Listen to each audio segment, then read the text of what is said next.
우리가 함께 볼 말씀은 열왕기상 22장이 되겠습니다. 열왕기상 22장 1절부터 12절까지 읽어보겠습니다. 아람과 이스라엘 사이에 전쟁이 없이 3년을 지냈더라. 셋째 해에 유다의 여호사밧 왕이 이스라엘 왕에게 내려가매 이스라엘의 왕이 그의 신하들에게 이르되 길르앗 라못은 본래 우리의 것인 줄을 너희가 알지 못하느냐. 우리가 어찌 아람의 왕의 손에서 도로 찾지 아니하고 잠잠히 있으리요 하고 여호사밧에게 이르되 당신은 나와 함께 길르앗 라못으로 가서 싸우시겠느냐. 여호사밧이 이스라엘 왕에게 이르되 나는 당신과 같고 내 백성은 당신의 백성과 같고 내 말들도 당신의 말들과 같으니이다. 여호사밧이 또 이스라엘 왕에게 이르되 청하건대 먼저 여호와의 말씀이 어떠하신지 물어보소서. 이스라엘 왕이 이 선지자 400명쯤 모으고 그들에게 이르되 내가 길르앗 라못에게 가서 싸우랴 말랴. 그들이 이르되 올라가소서. 주께서 그 성읍을 왕의 손에 넘기시리이다. 여호사밧이 이르되 이외에 우리가 물을 만한 여호와의 선지자가 여기 있지 아니하는가. 이스라엘의 왕이 여호사밧 왕에게 이르되 아직도 이물라의 아들 미가야 한 사람이 있으니 그로 말미암아 여호와께 물을 수 있으나 그는 내게 대하여 길한 일은 예언하지 아니하고 흉한 일만 예언하기로 내가 그를 미워하나이다. 여호사밧이 이르되 왕은 그런 말씀을 마소서. 이스라엘 왕이 한내시를 불러 이르되 이물라의 아들 미가야를 속히 오게 하라 하니라.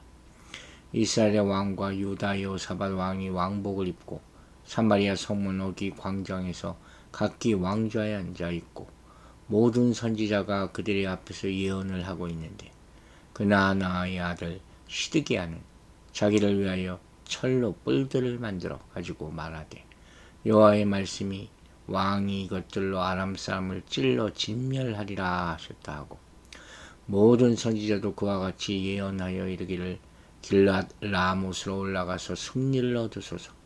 여호와께서 그 성읍을 왕의 손에 넘기시리이다 하더라.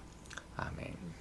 자, 하나님이 이스라엘을 통해서 아합에게 심판의 말씀을 전한 후 아합이 회개하자 재앙을 연기하셨죠. 그리고 아람과 이스라엘 사이에 3년간 전쟁이 없었어요. 하지만 이스라엘은 아람에게 빼앗긴 영토를 탈환하기 위해서 절치부심하고 있었다는 거예요. 그래서 오늘 보는 바와 같이 이스라엘 왕 아합이 유다 왕 여호사밧과 함께 길르앗 라못을 탈환하기 위해서 신하들과 논의하고 있는 장면이 나오는 거죠. 문제는 아합이 하나님의 뜻을 묻지도 않고 전쟁을 하고자 여호사밧에게 먼저 제안하고 있는 이 장면인 거죠. 이들의 동맹은 여호사밧의 아들과 아합의 딸이 정략 결혼하면서 이루어진 것이군요. 그럼 길르앗 라못이라는 것이 어떤 곳이냐? 바로 갈릴리 호수 동쪽의 바산 지역 남쪽에 위치한 곳에 이 길르앗의 중심지예요. 이 성읍은 도피 성 중 하나로 유명하죠. 또 갓지파에게 배분된 성읍이었어요. 또한 솔로몬의 행정구역 체계상은 길르앗 중심지였다는 거예요. 그리고 당시에는 아람과 이스라엘의 접경 지역에 위치해 있기 때문에 전략적으로 아주 중요한 성읍이었어요.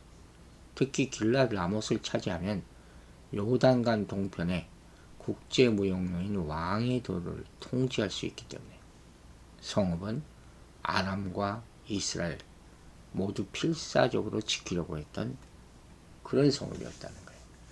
모든 전쟁을 보면 한국전도 그렇고 아주 중요하게 여기는 그런 요충지가 있죠. 바로 그곳이 길르앗 라못이라는 곳이었다는 것이죠. 그런데 한 가지 오늘 본문을 읽다가 의문이 생기는 게 있어요. 그게 뭐냐? 이스라엘이 영토를 되찾기 위한 전쟁인데 왜 유다가 참여하라 하는 것이죠. 더구나 유다 왕은 납득하기 어려운 반응을 지금 하고 있어요. 바로 4절이죠. 나는 당신과 같고 내 백성은 당신의 백성 같고 내 말들도 당신의 말들과 같으니이다. 이 주권 국가의 왕으로서 할 말입니까? 부적절하죠. 여기 나오는 이 말은 병거를 끄는 말이잖아요. 그 군사력을 상징하거든요. 지금 유다 왕 여호사밧은 후에 이스라엘 왕이 된 여호람에게도 이와 동일한 말을 하면서 자신을 낮추는 것을 열왕기하 3장 7절에서 볼 수가 있어요. 왜 이렇게까지 낮췄을까? 자, 이스라엘의 모습을 보면 알 수 있죠. 당시 이스라엘은 10지파, 유다는 2지파죠. 사실 1지파죠. 그러니까 영토와 인구에 있어서 상대가 안 될 정도로 차이가 났다는 거예요. 더구나 이스라엘에는 해안도로를 비롯해서 여러 개의 국제 무역도로가 통과하고 있었다는 거죠. 그 경제적으로도 이스라엘이 유다보다 월등했고 군사적으로도 강할 수밖에 없었다는 거예요. 솔로몬 사후에 남유다는 이름뿐이었다는 거죠. BC 853년에 지중해 연안의 여러 나라의 연합군을 결성해서 아수르와 싸워서 승리한 적이 있었는데 이 전투가 바로 카르카르 전투라는 거예요. 이 전투의 상황을 기록한 아수르의 모노리스 비문이라는 곳에 따르면 연합군 목록에 유다의 이름이 빠져 있었다는 거예요. 왜 그랬을까? 그 이유는 이스라엘의 깃발 아래 유다가 포함됐다는 거예요. 이름조차 남겨지지 않았다. 이 오므리 왕조로부터 예후 왕조 이르기까지 150년 동안 유다는 이스라엘의 위세에 눌려 속국처럼 지냈다 하는 것을 우리가 알 수가 있죠. 자, 중요한 것은 아합의 행동이죠. 아합은 하나님이 긍휼히 여기시며 재앙 대신 평화를 주셨잖아요. 그러니까 감사하고 더욱 겸비했던 거죠. 그럼에도 불구하고 오히려 하나님이 주신 평화를 깨고 길랄 라못을 다시 찾고 싶은 야망에 이거 사로잡히는 거예요. 이 병이에요, 병. 그리고 중요한 것은 아까 말했듯이 이로 해서 여호사밧과 동맹을 맺고 전쟁을 하는 과정에서 하나님의 뜻을 묻지 않았다. 우리는 무슨 일을 시작하려고 할 때 자기 생각대로 계획을 세우거나 다른 사람의 협력과 도움을 구하기 전에 반드시 하나님의 뜻을 먼저 구해야 된다. 그랬어요. 특히 이처럼 어렵게 여긴 평화를 버리고 자신의 생각대로 무모한 결정을 내려서는 안 된다는 거예요. 순전히 그 자기 욕망 때문이죠. 또한 하나님의 뜻을 구하기 전에 사람을 의지하고 인간적인 동맹을 맺어서도 안 될 것이다 하는 것을 보여주고 있어요. 5절과 6절 봅니다. 여호사밧이 또 이스라엘의 왕에게 이르되 청하건대 먼저 여호와의 말씀이 어떠한지 물어보소서. 이렇게 했어야 되죠. 이스라엘의 왕이 선지자 400명쯤 모으고 그들에게 이르되 내가 길랄 라못에 가서 싸우랴 말랴. 그들이 이르되 올라가소서. 주께서 그 성읍을 왕의 손에 넘기시리이다. 그냥 읽어볼 때는 그럴듯해요. 자, 전쟁을 시작하기 전에 하나님께 출정 여부를 묻는 것은 이스라엘 백성에게 당연한 절차였죠. 모든 전쟁에서 이랬어요. 그렇지 않으면 전쟁이 졌죠. 그래서 유다 왕 여호사밧이 지금 이스라엘 왕에게 여호와의 뜻을 묻고자 요청한 게 아주 현명한 행동이죠. 그런데 이때 이스라엘 왕이 선지자 무려 400명을 모아서 하나님의 뜻이 무엇인지 물었다는 거예요. 이 400명 대단한 숫자 아닙니까? 당시 다 모두 여호와의 말씀을 전한다는 선지자들이었을 거 아닙니까? 근데 이들이 이구동성으로 아람을 치는 것이 하나님의 뜻이다. 이스라엘이 분명히 승리할 것이다. 이렇게 예언했다는 거예요. 근데 결과를 보면 이 400명의 선지자들은 모두 거짓 선지자, 가짜였다는 거예요. 즉, 이들은 왕의 비유를 지금 맞추는 사람들이었어요. 하나님의 말씀을 바르게 전하는 선지자들이 아니었다는 것이죠. 중요한 교훈 하나를 여기서 생각해야 돼요. 여러분, 다수가 한 목소리를 낸다고 해서 그들의 말이 언제나 진리인 것은 아니죠. 우린 민주주의가 아니라는 걸 명심하세요. 진리는 다수로 결정되는 것이 아니고 증명되는 것이 아니에요. 진리는 하나님의 말씀에 부합하는지 아닌지에 따라 결정되는 것이죠. 누구나 인생에서 중요한 결정을 해야 되는 순간이 있습니다. 이때 아합과 같이 자신의 욕망과 뜻대로 충동적으로 결정하는 불신앙적 유형이 있어요. 반면에 하나님의 말씀이 어떤가를 먼저 물어보는 신앙적 유형도 있죠. 우리는 하나님의 뜻을 반드시 구하고 그것을 믿고 붙들어야 할 것입니다. 또한 중요한 결정에 앞서서 하나님의 뜻을 구할 때 거짓 선지자를 반드시 경계하라 하는 거예요. 아합이 모인 400명의 선지자들은 길한님 좋은 말만 하는 거짓 선지자들이었어요. 신앙인은 아무리 자신의 계획에 따라 주위 사람들이 긍정과 축복의 말을 해준다 할지라도 진짜 하나님의 뜻이 무엇인지 깊이 생각해 봐야 된다는 거예요. 하나님을 믿는 진정한 신앙인이라면 거짓 선지자를 말하는 긍정적이고 좋기만 해보이고 기복적인 그런 메시지를 거부할 수 있는 영적 분별력을 가져야 된다는 거예요. 이게 정말 시대에 필요하다고 여러 차례 말하지 않습니까? 또 자기 욕망대로 충동적으로 결정하는 아합과 같은 불신앙적 유형은 아닌지 이것도 생각해 봐야 되는 것이죠. 아무리 400명의 선지자들이 하나같이 길랄 라못으로 올라가면 승리할 것이라고 예언한다 할지라도 하나님의 뜻이 아니면 멈춰야 된다 하는 거예요. 하나님의 뜻은 인간들의 메시지와 그게 아무리 좋아도 다를 수 있다는 거예요. 여호사밧처럼 어떤 상황에서도 먼저 하나님의 말씀을 통해 하나님의 뜻이 어디 있는지를 알고자 분별하는 그런 여러분들 되시기를 간절히 바랍니다. 7절과 8절, 9절까지 보겠습니다. 여호사밧이 이르되 이외에 우리가 물을 만한 여호와의 선지자가 여기 있지 아니하니까. 이스라엘의 왕이 여호사밧 왕에게 이르되 아직도 이므라의 아들 미가의 한 사람이 있으니 그로 말미암아 여호와께 물을 수 있으나 그는 내게 대하여 길한 일은 예언하지 아니하고 흉한 일만 예언하기로 내가 그를 미워하나이다. 여호사밧이 이르되 왕은 그런 말씀을 마소서. 이스라엘의 왕이 한 내시를 불러 이르되 이므라의 아들 미가야를 속히 오게 하라 하니라. 자, 여호사밧은 400명의 선지자가 한 목소리로 길랄 라못을 향해 진군하는 것이 하나님의 뜻이라고 예언하는 모습을 보면서 의아하게 여긴 거예요. 어떻게 그럴 수가 있느냐? 그러니까 다른 선지자가 없느냐? 다 또 물어보겠다는 거죠. 그 이스라엘 왕이 미가야라는 선지자가 있는데 이 사람은 언제나 자신에게 흉한 일만 예언하기 때문에 그를 미워한다. 이런 사람도 있었나 봐요. 참 담대한. 그러니까 이제 이 사람을 부르기로 한 거죠. 귀한 교훈이 여기 있죠. 즉 책망하거나 경고하는 선지자의 말은 듣지 않고 듣기 좋은 말만 하는 사람의 말만 기울인다면 거짓 선지자를 만날 가능성이 높다는 거예요. 현대인에게 정말 중요한 메시지예요. 자기 좋아하는 말씀만 맨날 들은 얘기만 또 듣는다면 그게 과연 하나님의 말씀인가 하는 거예요. 자기 마음에 납득가는 얘기가 하나님의 얘기가 아니에요. 하나님이 보내신 참 선지자가 누군지 분별할 수 있는 능력이 참으로 필요한 시대라 하는 것이죠.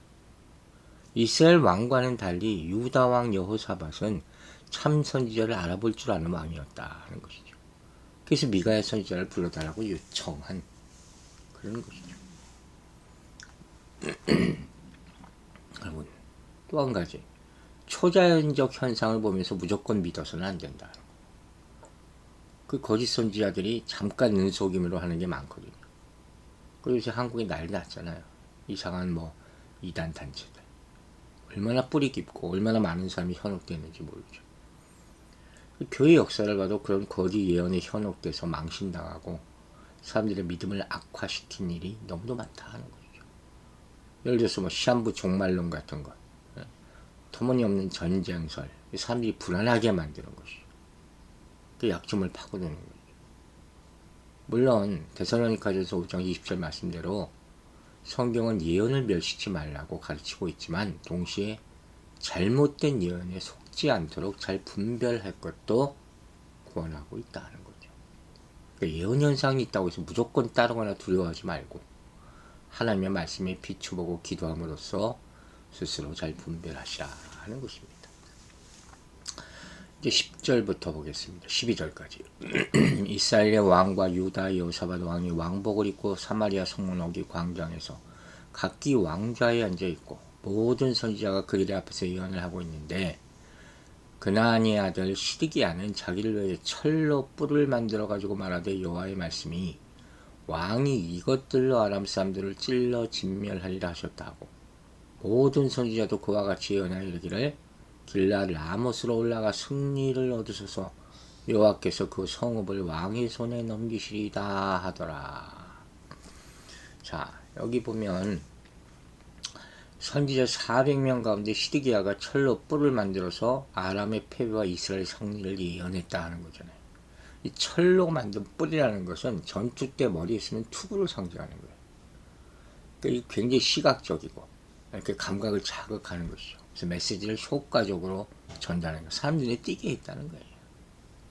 물론 이것이 필요할 때도 있다고 얘기한 바가 있어요. 하지만 더 중요한 것은 메시지의 내용이죠. 전달 방식은 나중에 결정하는 거예요.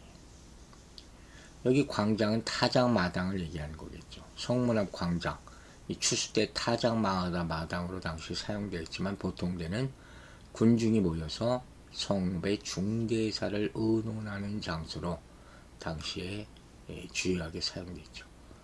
그 이스라엘 왕은 지금 궁전에서 회를 하지 않고 일반 백성이 모두 볼 수 있는 공개적인 장소인 성문 광장에서 선지자의 예언을 듣고 있었다 하는 것이죠. 이런 이유는 백성과 함께 이 전투를 준비하기 위하였다 하는 것으로 볼 수 있겠죠. 저 대규모 전투에서 승리하기 위해서는 백성의 격려와 후원이 꼭 필요했기 때문이다 하는 것이죠. 그러니까 지금 이 상황을 보면서 이 400명의 선지자는 이러한 상황에 걸맞게 이스라엘 승리를 예언하면서 막 출정 분위기를 북돋우는 그런 거예요. 분위기 휩쓸린 거죠. 하지만 예언이라는 것이 출정 행사에 맞춰서 분위기에 따라서 내용을 정하는 것은 아니잖아요. 오직 하나님의 뜻을 전하는 것이 올바른 예언이다 하는 것을 우리가 알아야 됩니다. 여러분, 하나님의 뜻을 말씀 가운데 깨닫고 확신하지 못한 가운데 주위 사람들이 의견만 듣고 중요한 결정을 하는 것은 매우 위험할 수 있다는 거예요. 아무리 많은 사람들이 승리를 예언한다 할지라도 자기 마음에 하나님의 뜻이라는 확신이 서지 않으면 여호사밧처럼 멈춰야 돼요. 분위기 휩쓸지 말아야 된다는 거예요.